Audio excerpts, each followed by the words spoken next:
आदरणीय दादांचं मी विशेष आभार मानतो. आपण इतकं उत्तम असं बिल आणलेलं आहे.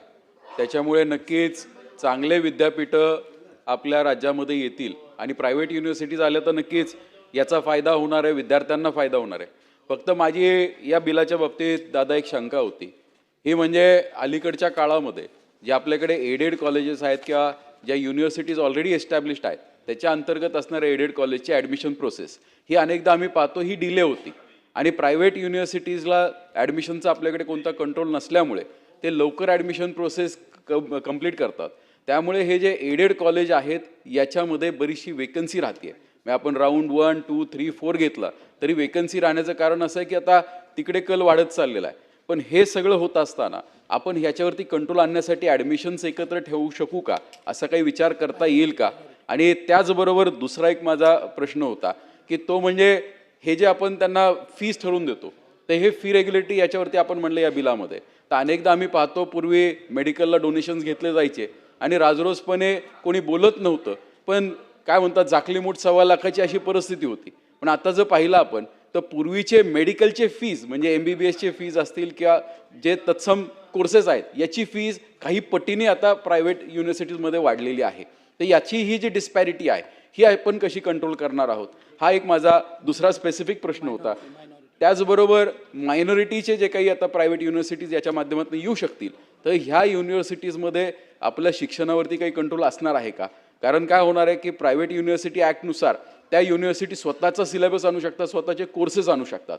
मग जर यांनी स्वतःचे कोर्सेस आणले तर या कोर्सेसवरती आपल्या सरकारचं काही कंट्रोलिंग राहील का? कारण मध्ये आपण एक मराठीचा विषय झाला होता की मराठी भाषा ही अभिजात भाषा आहे, त्यामुळे नक्कीच ही भाषा राज्यामध्ये शिकवली गेली पाहिजे. उद्या जर आपण याच्यामध्ये असे काही प्रोव्हिजन्स ठेवले नाहीत तर नक्कीच या युनिव्हर्सिटीज या भाषेला पूर्णपणे अलिप्त करू शकतात अशी शंका मला वैयक्तिक वाटते. धन्यवाद.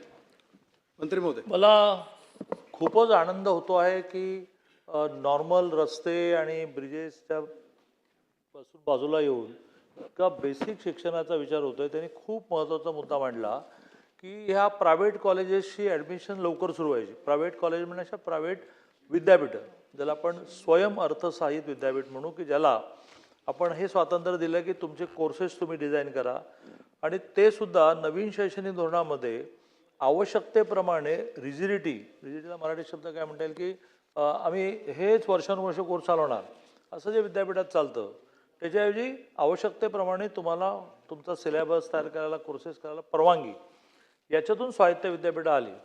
त्यांची ॲडमिशन्स त्यांचं तसं मर्यादित कारोबार असल्यामुळे पटकन होते आणि आपली मग CETची निकाल लागून ॲडमिशन्स व्हायला सप्टेंबर उजाडतो. आपण ह्या वर्षी 2दा CETचा निर्णय केला. एक CET होईल आणि लगेचच दुसरी CET होईल, ज्याच्यामध्ये विद्यार्थ्यांचं पण भलं काय झालं की त्याला समजा तो 2 CETला बसला तर एका CETला त्याला आधीच्या कमी मार्क्स मिळाले तर तो दुसऱ्या CETमध्ये नाहीतर मग एकच चान्स होता त्याला.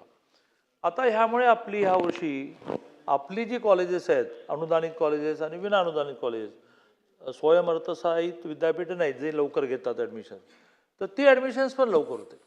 आता त्याच्यामध्ये त्या स्वयं अर्थसहाय्यितला असं कंट्रोलच करता येईल का की सगळ्यांची ॲडमिशन्स एका वेळेला करू, याच्यावर पण विचार करू. पण ऑलरेडी ह्या वेळेला आपण 2 CETचा निर्णय केल्यामुळे आपली ॲडमिशनसुद्धा लवकर होतील. धन्यवाद अध्यक्ष महोदय. मी दादांचे विशेष आभार मानतो की जे काही आम्ही प्रश्न विचारले त्याचे बहुतेक सर्व त्यांनी समाधानकारक उत्तरं तर नक्कीच दिलेली आहेत.